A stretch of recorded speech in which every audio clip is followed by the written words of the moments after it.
Hello friends, welcome to the analysis of The Hindu by ClatPrep. My name is Ritesh Agrawal and I will take you through the major stories and events for today from the perspective of our examination CLAT 2022. So let's get started. Okay, these are the topics for today. आज का हिंदू जब आप देखेंगे तो कुछ important updates जो आपको दिखाई देंगे वो सब मैंने यहाँ पे shortlist किए हुए हैं, ठीक है. Economic criterion not sole basis for creamy layer, says Supreme Court. Supreme Court has reiterated that economic criterion is not the only criterion to identify creamy layer. इसके बारे में बात करेंगे. Then Tamil Nadu government launches urban employment scheme.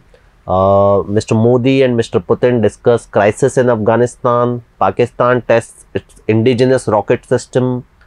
Army receives hand grenades from private sector in a first. Sahitya Akademi Awards. Then we talk about the editorials, the ugly face of a crime fighting move and climate change a catalyst for Arctic cooperation. Okay, so we have happenings from national, international, cultural and various other spheres. So we'll talk about them. Let's get started. Okay तो ये जो पहला clipping first article जो आप front page पे देखते हैं, important article, that is this particular article speaking about the creamy layer where Supreme Court says that economic criteria is not the sole basis for creamy layer. ठीक है, तो Supreme Court ने ये statement क्यों दिया? क्योंकि हरियाणा गवर्नमेंट ने अभी रिसेंटली एक क्लॉज बनाया था जहां पर उन्होंने जो क्रीमी लेयर को आइडेंटिफाई किया था that was purely on the basis of economic basis. तो उन्होंने कहा कि नहीं, क्रीमी लेयर की जो डेफिनेशन हमने दी है that is not only on economic criteria but also it takes into account social advancement, it takes into account whether the person or the parent is into government jobs on a higher employment. Okay, all those factors are taken into consideration to see whether a person falls under creamy layer or not. ठीक है, तो you might wonder sir ये creamy layer होता क्या है? What is this creamy layer? Okay, तो जब हम reservation benefits देते हैं तो to ensure that reservation benefits reaches to the person who deserves it, तो ओबीसी कम्युनिटी में ये क्रीमी लेयर का कॉन्सेप्ट इंट्रोड्यूस किया गया था जहां पर this creamy layer is excluded from the 27% reservation benefit extended to other backward classes. अब कैसे डिफाइन होता है creamy layer? As per the current definition, if you are not from the government job background, then if you are earning 8 lakh rupees per year, this does not include agricultural income, but if you are earning 8 lakh rupees per year, you fall under the OBC, the creamy layer bracket. And otherwise, if your parents are into government job, in group A job, if either of your parents is in a group A job or both your parents are in a group B job, then also you fall under creamy layer. These are the broad criterion. There are other conditions as well, but these are the prominent conditions to identify creamy layer. Okay, तो Supreme Court ने कहा है कि it's not just about the economy, it's also about whether you are socially advanced, whether you have a government job in hand. Okay, all these factors also determine the creamy layer. Okay, Tamil Nadu government has recently launched an urban employment scheme on the lines of Manrega. Okay, now urban employment scheme क्यों launch की गई है? First of all, let us understand the rationale behind launching this scheme. Tamil Nadu is demography is peculiar in the aspect that it has a big chunk of urban population. ठीक है, ज़्यादातर states में majority population lives in rural areas. ठीक है, हम कहते हैं हिंदुस्तान गांव में बसता है, राइट? क्योंकि ज़्यादातर पॉपुलेशन अगर आप ज़्यादा स्टेट्स में देखेंगे तो रूरल पॉपुलेशन ज़्यादा है, but in Tamil Nadu urban population is more. ठीक है, as of now 4 crore urban residents are there in Tamil Nadu. So 53% of total population lives in urban areas. ठीक है, तो वहाँ पर urban population majority में है और because of COVID a large section of these population have lost their jobs. ठीक है, तो उसके लिए तमिलनाडु गवर्नमेंट ने ये स्कीम इंट्रोड्यूस की है जहाँ पर Tamil Nadu government will provide employment to urban poor. ठीक है, जो बहुत गरीब लोग हैं अर्बन एरियाज में, जो अनस्किल्ड जॉब्स, ठीक है, जो आप इवन मनरेगा में अगर हम बात करते हैं तो अनस्किल्ड जॉब्स के बारे में बात करते हैं, तो अर्बन पुअर के लिए स्कीम लॉन्च की गई है where they can do unskilled jobs like desilting of water bodies, maintenance of public parks, public properties. ठीक है, तो इस तरह के काम गवर्नमेंट उसमें करवाएगी and they will provide employment. The cost involve in this scheme is about 100 crores. 100 crores has been planned to, the government plans to allot about 100 crores towards this scheme. Now questions क्या आ सकते हैं, आपसे पूछा जा सकता है मनरेगा के बारे में भी, राइट? तो मनरेगा स्कीम के बारे में आप क्या जानते हैं? 100 days of employment government guarantee करती है, ठीक है, रूरल एरियाज में 100 days of employment per household is guaranteed under this scheme and this scheme, the act was passed in 2005, ठीक है. It's one of the most popular government schemes of all time. MNREGA जो government scheme है even international level पे, because one thing is provide livelihood security to rural poor, but also in terms of ensuring safety for women, there are a lot of social implications of MNREGA also. तो ये सारे questions आपसे पूछे जा सकते हैं. एक और important development, both are front page articles. Tamil Nadu government introduces urban employment scheme and Supreme Court says that economic basis for economy is not the only basis for creamy layer. Okay, then foreign affairs. Narendra Modi, the Prime Minister of India, and Vladimir Putin, the President of Russia, both had talks about the ongoing crisis in Afghanistan. ठीक है, तो if you are following the Afghanistan crisis, you know that Russia is one of the countries backing Taliban. ठीक है, Russia, China and Pakistan have so far acknowledged Taliban. Okay, and they have been running their embassies also there. ठीक है, तो but Russia also wants to work with India कि जो ongoing threat है तालिबान से, ठीक है, be it terrorism, be it increase in usage of drugs, be it radicalization of the region, इन सारे issues पे वो इंडिया के साथ काम करना चाहता है. So Prime Minister Narendra Modi and Russian President Vladimir Putin discussed charting out a coordinated strategy in Afghanistan. So Russian President has expressed his interest in working out a coordinated strategy with India over Afghanistan issue, and there was also a meeting between national security advisors of BRICS countries. Okay, ठीक है. So BRICS leaders summit अगले महीने होने वाली है, ठीक है, 13th BRICS summit. This time India will be chairing the summit. अब ये आपके माइंड में आ रहा होगा, सर ये क्या ब्रिक्स बोले जा रहे हैं, but what is this BRICS? So some of you might be aware of this global group, BRICS: Brazil, Russia, India, China and South Africa. Okay, BRICS stands for Brazil, Russia, India, China and South Africa. Initially it used to be BRIC only. South Africa was added in 2010. ठीक है, तो BRICS group जो है, it's a multilateral group involving all these countries where they take multiple decisions on multiple fronts for common cooperation and coordination. Now there is also a bank, BRICS Bank, also known as New Development Bank, to fund the infrastructure requirements in BRICS countries. Now this bank is headquartered in Shanghai, China, and the president of the bank is Marcus Prado Troijo. Okay, this is some interesting additional information which I have provided you about the BRICS countries. As I have told you that the 13th BRICS summit will be held next month and it will be chaired by India. Okay, let's move forward. Okay, all right, our neighbor country Pakistan has tested a indigenous missile launching rocket system. Okay, now what is special about this rocket system? It's developed indigenously in Pakistan. What is the name? Fateh-1. Okay, the system can hit targets up to a range of 140 kilometers. तो आपको क्या याद रखना है? Pakistan has developed a rocket launching system. Okay, it has developed it indigenously. That means it is developed using Pakistan's technology, and the name of the system is Fateh-1 and the range is about 140 kilometers. Okay, this comes under international affairs testing. Okay, now talking about defense, in India also some different things are happening. For example, for the first time Indian Army has received grenades from a private player. ठीक है, Indian Army is using a grenade called grenade number 36, also known as mill bombs, which were used in world wars earlier. Okay, तो अभी कुछ advancement हुआ है, एक नए किस्म का ग्रेनेड हमें मिला है एक प्राइवेट कंपनी से. प्राइवेट कंपनी का नाम क्या है? Economic Explosives Limited. क्या नाम है? इकोनॉमिक एक्सप्लोजिव्स लिमिटेड, जिन्होंने डीआरडीओ से ये टेक्नोलॉजी ली थी, Defence Research and Development Organisation से, and now they are supplying new grenade to us. The grenades are called MMHG multi mode hand grenades. क्या कहते हैं? MMHG multi mode hand grenades. Because why they are called multi mode? Because there are two modes, you can use them offensive और defensive. Okay, तो ज़्यादा technical specifications में हमें जाने की ज़रूरत नहीं है, but these are advanced grenades. ठीक है, अर्लियर हम मिल बॉम्ब्स यूज कर रहे थे. Now Indian army has got a new grade for the first time from a private player called economic Explosives limited. ठीक है, 2020 में कॉन्ट्रैक्ट हुआ था.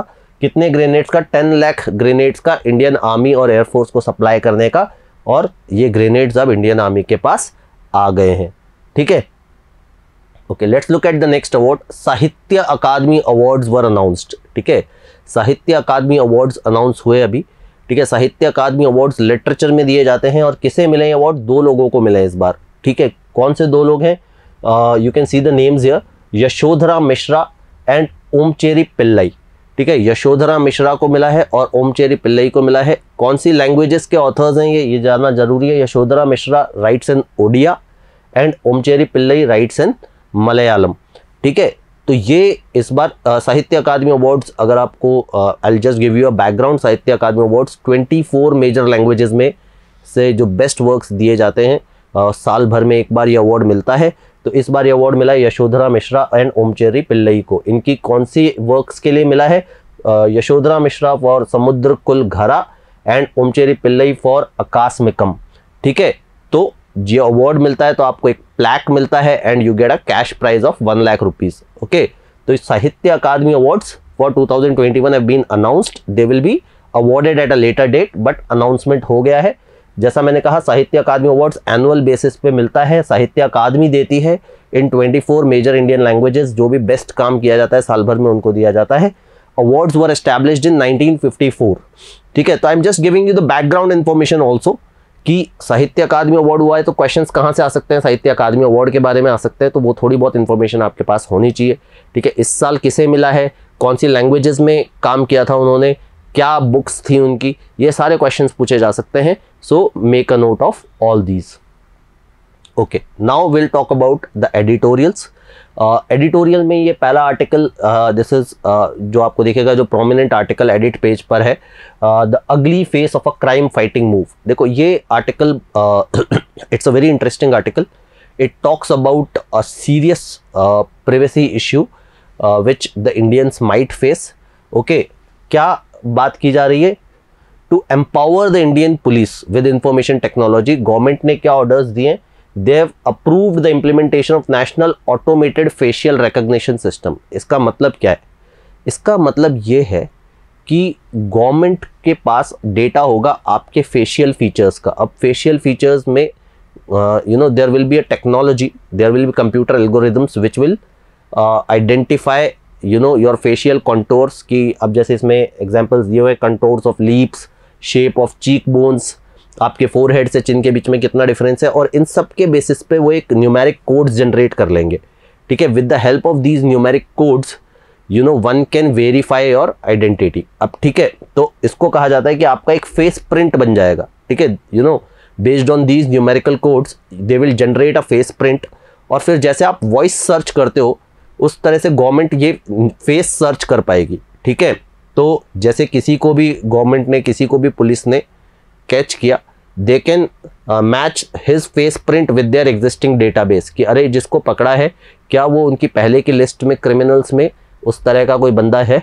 ठीक है, तो this will aid the investigation process, this will aid the police, ऐसा मान करके इसको अप्रूव किया गया है. But the author says that there can be serious repercussions, there can be serious problems associated with it. क्या प्रॉब्लम्स हो सकती है? पहली प्रॉब्लम तो ये है कि ये 100% डेफिनेट रिजल्ट नहीं देता. Okay, it will give result with a certain probability. For example 70% match करता है, ऐसा बोलेगा ये. अब 70% मैच के बेसिस पे आप किसी को अरेस्ट तो नहीं कर सकते. आपने किसी को पकड़ लिया, आपने उसको कहा अरे भाई तुम्हारी जो शक्ल है वो 70% मैच करती है दाऊद इब्राहिम से, तुम ही दाऊद इब्राहिम हो. ठीक है, तो और अगर वो नहीं हुआ तो फॉल्स पॉजिटिव के चांसेस बनते हैं. ठीक है, दूसरी बात, obviously it impacts your right to privacy. ठीक है, आपकी बायोमेट्रिक डिटेल्स गवर्नमेंट के पास है, कल को इसका नाजायज इस्तेमाल किया जा सकता है। ठीक है, इसके चांसेस हो सकते हैं, तो राइट टू प्रिवेसी को ये हैम्पर करता है। ठीक है, दूसरी बात, एक बिल है जो कि अभी तक पेंडिंग है, पर्सनल डेटा प्रोटेक्शन बिल। तो ऑथर ये कहता है कि जब तक ये बिल पेंडिंग है तब तक आपका पर्सनल डेटा सिक्योर नहीं है। तो अगर इस तरह का कोई मूव लेकर आती भी है गवर्नमेंट, तो पहले उनको वो बिल पास करना चाहिए, पर्सनल डेटा प्रोटेक्शन बिल, जो इंश्योर करता है कि आपका जो भी डेटा लिया जाएगा, चाहे वो आपकी पेमेंट डिटेल्स है, चाहे वो आपकी बायोमेट्रिक डिटेल्स है, चाहे वो आपकी बेसिक डिटेल्स हैं, उनको गवर्नमेंट प्रिजर्व करेगी, उनका मिसयूज या अब्यूज होने से रोकेगी। Okay, so this is again a very important point. तो द ऑथर सेड दैट ऐसा नहीं है कि फेशियल रिकॉग्निशन हम ही यूज़ कर रहे हैं, जो FBI है यूएसए में वो यूज़ कर रही है, यूके पुलिस यूज़ कर रही है, China is also using the same technology to track Uighur Muslims. तो ऐसा नहीं है कि इंडिया में ये स्टेप लिया गया है तो पहला कंट्री है हम जो ये किया है, बट वहाँ पर इसके लिए प्रॉपर सेफ गार्ड्स भी हैं। दे इंश्योर कि जो डेटा लिया जा रहा है उसका कोई मिसयूज़ नहीं हो रहा है, उनके पास गाइडलाइंस है कि कब फेशियल टेक्नोलॉजी यूज़ करनी चाहिए, कब नहीं करनी चाहिए। ठीक है, तो इंडिया में अभी तक वो नहीं है। तो कंक्लूजन क्या है, it is important to impose a moratorium. Government का ऑथर क्या कहते हैं, अलाउ ही मत करो, इस तरह के सिस्टम को तब तक अलाउ ना करो जब तक आपके पास एक स्ट्रॉन्ग डेटा प्रोटेक्शन बिल ना हो। दूसरी बात, आप इस टेक्नोलॉजी को एक एक्ट के थ्रू पास ना करो। तीसरी बात कि आपके पास इसके लिए प्रॉपर गाइडलाइंस और रेगुलेशंस ना हो। ठीक है, तब तक आप इस तरह की टेक्नोलॉजी को अलाउ नहीं कर सकते, otherwise it will breach the right to privacy. There is potential opportunity for misuse and abuse by police and various other agencies और can be result into human right violations. ठीक है, दूसरा article जो एक बड़ा इंटरेस्टिंग आर्टिकल है, climate change a catalyst for Arctic cooperation. देखो ये आर्टिकल दिख बहुत बड़ा रहा है, काम की चीज़ें बहुत थोड़ी सी हैं इसमें, मगर जो है वो इंपॉर्टेंट है, इसीलिए मैंने ये आर्टिकल यहाँ पर फीचर किया है। ये कहता क्या है कि क्लाइमेट चेंज हो रहा है, we all know about global warming and how it is impacting Arctic. Arctic is also warming up. और इंटरेस्टिंग बात क्या है कि there is a report which says Arctic is warming up as twice the rate as the rest of the planet. मतलब जितना बाकी planet warm हो रहा है उससे दुगुनी रफ्तार से आर्कटिक रीजन वार्म हो रहा है। उसका रेपरकशंस क्या है, ये कहते हैं कि अगले डिकेड तक आपको आइस फ्री समर्स देखने को मिल सकती है। आर्कटिक रीजन सोचो, कभी आपने सोचा भी है कि आर्कटिक रीजन बिना बर्फ के कैसा दिखेगा? अभी तक हमारे माइंड में आर्कटिक रीजन की क्या इमेज है, दूर दूर तक बर्फ बिछी हुई है, right? We have never seen a ice free Arctic, but in the next decade we can see ice free summer. और बाय 2050 तो ये कहता है कि may be completely ice free आपको आर्कटिक समर्स में दिखाई दे जाएगा। ठीक है, अब उसका एडवांटेज या उसका नेगेटिव इफेक्ट्स के बारे में तो बात नहीं है, बट इसमें जो एडवांटेज क्या हो सकता है, एडवांटेज ये हो सकता है कि it will free a lot of shipping routes. तो वहाँ से शिप्स पास कर सकते हैं, शिपिंग लेन्स निकल सकती हैं, उससे काफ़ी कंट्रीज़ को फ़ायदा हो सकता है। और इसीलिए बहुत सारी कंट्रीज़ जो आर्कटिक रीजन में और जो आर्कटिक रीजन से थोड़ा दूर भी है, they are increasingly taking interest in the Arctic region. ठीक है, अब उनमें से जैसे फॉर एग्जांपल चाइना है, चाइना को वहाँ पे एनर्जी रिसोर्सेज दिख रहे हैं, चाइना को एक रूट भी दिख रहा है कि चाइना टू यूरोप सामान भेजने का एक शॉर्ट रूट उनको दिख रहा है कि आर्कटिक ओशन के थ्रू निकल सकता है। ठीक है, अभी उनको भेजना पड़ता है साउथ चाइना सी से मलक्का स्ट्रेट होते हुए, जो कि एक लंबा रास्ता है, फिर बहुत सारे चैलेंजेस भी हैं, दुनिया भर के बहुत सारे इश्यूज हैं। ठीक है, तो China is evincing a lot of interest in this region not because of energy security issues and the need to diversify shipping lanes.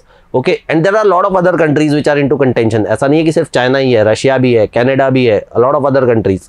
ठीक है, जो आपके नॉर्डिक कंट्रीज हैं वो भी हैं। ठीक है, तो ये सब जो है यहाँ पर इन सब को आर्कटिक रीजन में अपने क्लेम्स हैं, सबके अपने अपने क्लेम्स हैं, सब लोग अपना अपना कोशिश करना चाहते हैं कि उसको ज़्यादा से ज़्यादा यूटिलाइज कर सके। तो ऑथर क्या कहता है कि ये जो क्लाइमेट चेंज हो रहा है, इससे ऐसा नहीं होना चाहिए कि कंट्रीज आपस में ही लड़ती रहें। In fact they should cooperate and work together in such a way that it can create a win win situation for all. ठीक है, तो ये जो है ये बात इसमें की गई है। ठीक है, this is the news from today. ठीक है, अब कल मैंने आपसे क्वेश्चन पूछा था कि गवर्नमेंट में हमने कल बात की थी उज्ज्वला 2 स्कीम के बारे में, हमने बात की थी कि नरेंद्र मोदी साहब ने उज्ज्वला 2 इंट्रोड्यूस किए, और मैंने आपसे पूछा था कि उज्ज्वला से मिलता जुलता एक नाम है जो एलईडी बल्ब्स के लिए गवर्नमेंट ने स्कीम इंट्रोड्यूस की थी, उस स्कीम का नाम क्या है? तो आप में से कुछ लोगों ने जवाब दिया, I remember Preeti and a few more people have responded Ujala scheme, और आपका जवाब सही है। स्कीम का नाम था उजाला योजना, ठीक है। कुछ लोगों को पता था, कुछ लोगों को नहीं पता है, तो मैं बता देता हूँ। The scheme was called Ujala, where the government is providing LED bulbs, ठीक है, एट सब्सिडाइज्ड प्राइसेस। अच्छा, अब आज का क्वेश्चन पूछते हैं आप लोगों से। अच्छा कि मैंने आपको बताया कि ब्रिक्स बैंक के हेडक्वार्टर्स शंघाई चाइना में है। एक बड़ा मल्टीलैटरल बैंक है एशियन डेवलपमेंट बैंक, ठीक है। Asian Development bank Asian infrastructure projects को फाइनेंस करने के लिए बनाया गया था। आपको मुझे बताना है कि एशियन डेवलपमेंट बैंक के हेडक्वार्टर्स कहाँ पर है, ठीक है। मैं क्वेश्चन रिपीट करता हूँ, you need to tell me the headquarters for Asian Development Bank. You can post your answers in the comment section and I'll see you guys again tomorrow. Okay, till then, goodbye, keep reading, thank you.